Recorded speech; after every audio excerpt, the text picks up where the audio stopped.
Hey everyone, welcome back to CivilsCore. UPSC Prelims 2026 got over today, and we will be solving the entire paper for you, 10 questions at a time, with the actual questions, the actual answers, and a full in-depth explanation for every single option. I am Aditya, and in this video, I am taking you through questions 1 to 10. Let us begin. Question 1. Which one of the following Carnatic music ragas is similar to Rag Bilawal in Hindustani music? A. Nat Bhairavi, B. Kamavardhini, C.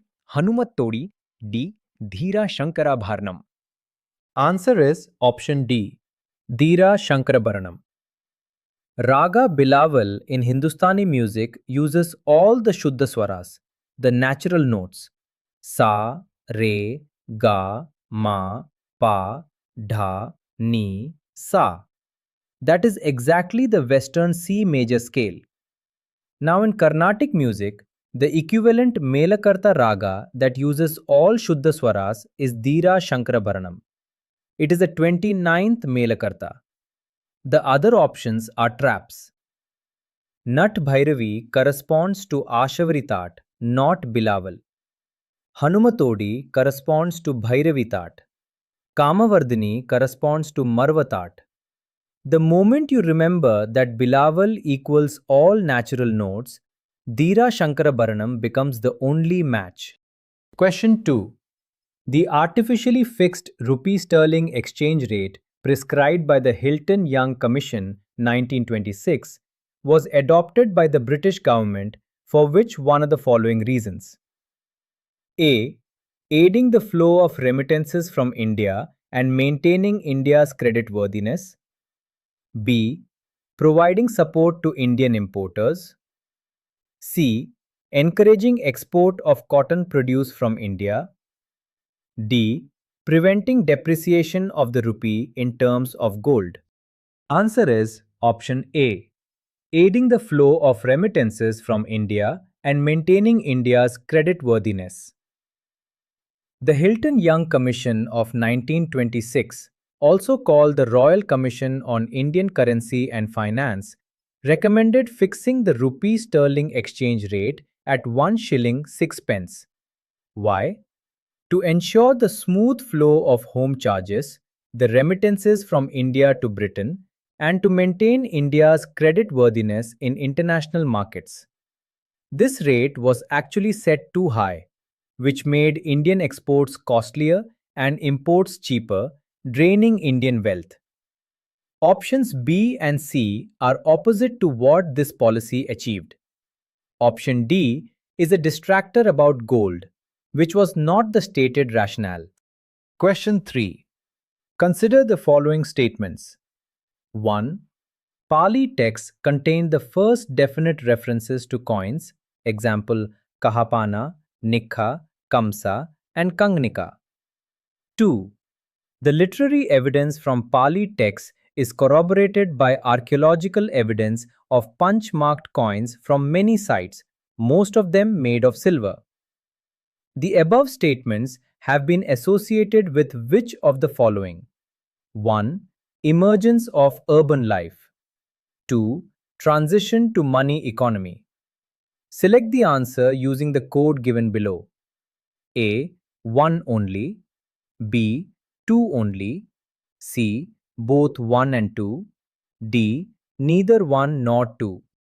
Answer is option C. Both 1 and 2. Both associations are correct and they are closely linked. The appearance of coins in Pali texts and the archaeological evidence of silver punch-marked coins both point to two simultaneous processes in the 6th century BCE, the second urbanization of India and the shift from barter to a money economy.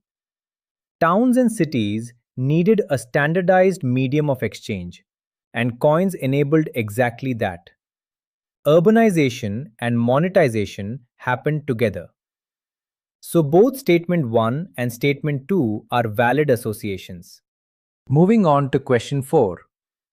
Which of the following temples has/have a Nagara style Shikhara?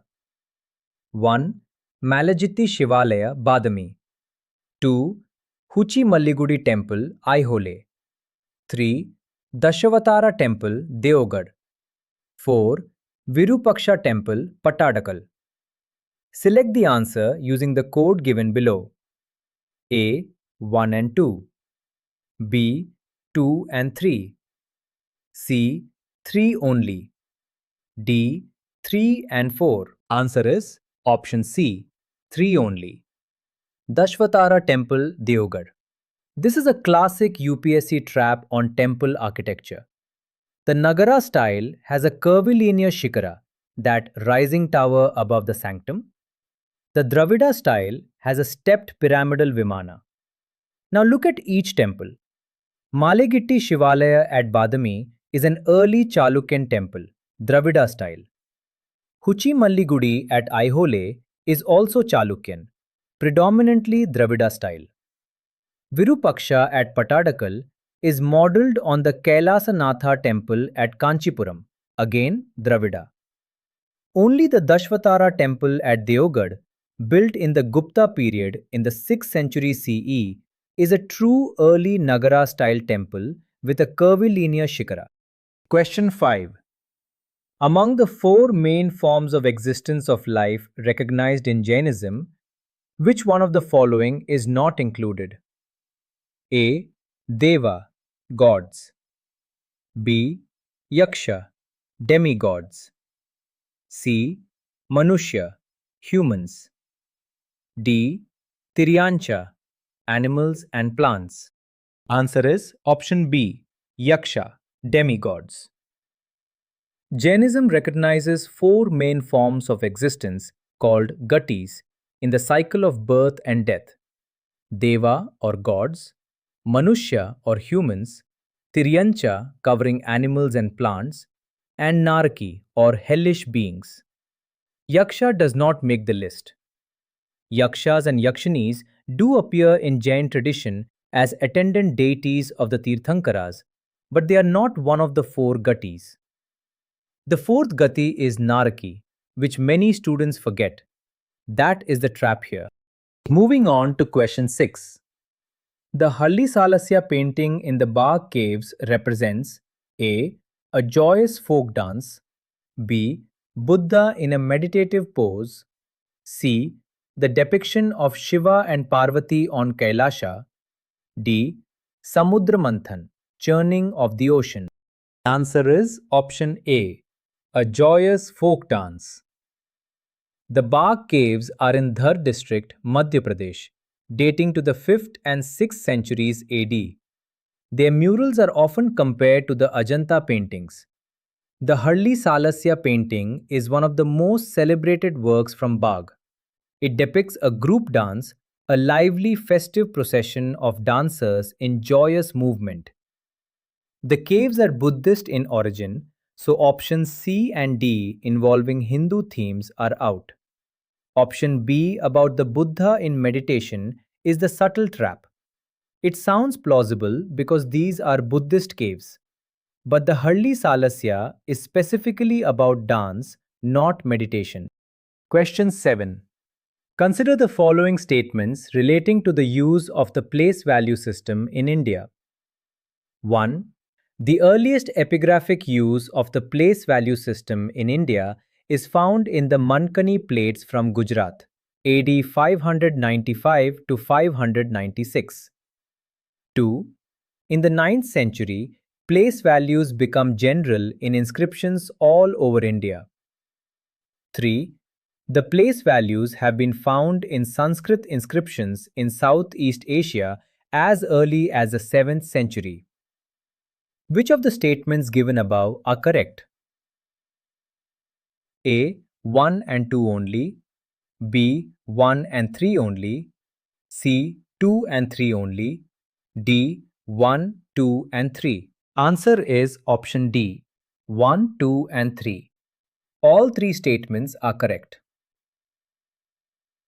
The Mankani copper plates from Gujarat, dated to AD 595 to 596, are the earliest confirmed epigraphic use of the decimal place value system in India.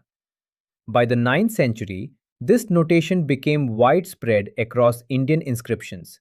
That is statement 2. and statement 3 is also correct. The Indian place value system spread to Southeast Asia and is attested in 7th century Sanskrit inscriptions there even earlier than it became general in India. So the decimal system that the world now uses was being written in Indian and Southeast Asian stone long before the 9th century. Question 8. Consider the following statements about the archaeological findings in Harappan towns. 1. There is wide occurrence of spindle whorls in the houses but absence of spinning wheels. 2. Weights and measurement scales complete with graduations have been discovered. 3. There are houses built in large part with baked bricks around relatively spacious courtyards with their own wells, bathing platforms, and large rooms. Which of the following inferences can be drawn from the above statements? Statement 1 suggests that spinning was a laborious activity done at home. Statement 2 suggests the extent of the scientific knowledge that the Harappans possessed. Statement 3 suggests the emergence of a common property system. Select the answer using the code given below. A. 1 and 2 only. B. 2 and 3 only. C. 1 and 3 only. D. 1, 2 and 3.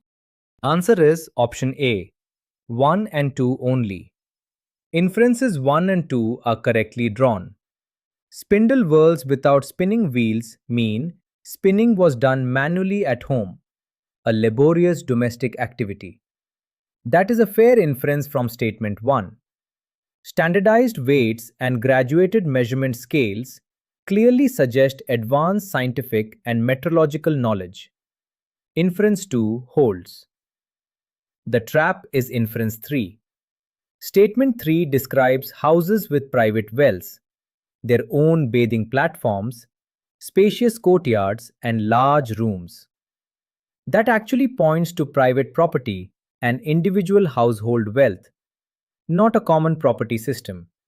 A common property system would mean shared resources, not houses with their own private wells. Inference 3 is wrong. Question 9.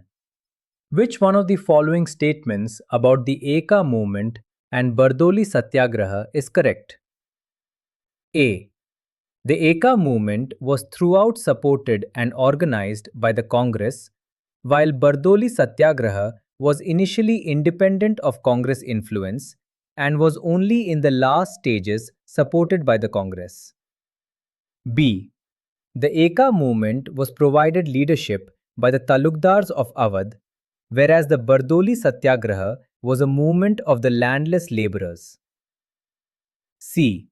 The Bardoli Satyagraha was a campaign against the enhancement of land revenue, while the Eka movement was a protest against excessive extraction of rents. D. The Eka movement was located in the Varanasi and Mirzapur districts of the present-day UP, while the Bardoli Satyagraha took place in Saurashtra. Answer is option C. The Bardoli Satyagraha was a campaign against the enhancement of land revenue, while the Eka movement was a protest against excessive extraction of rents. Option C is the only factually accurate one.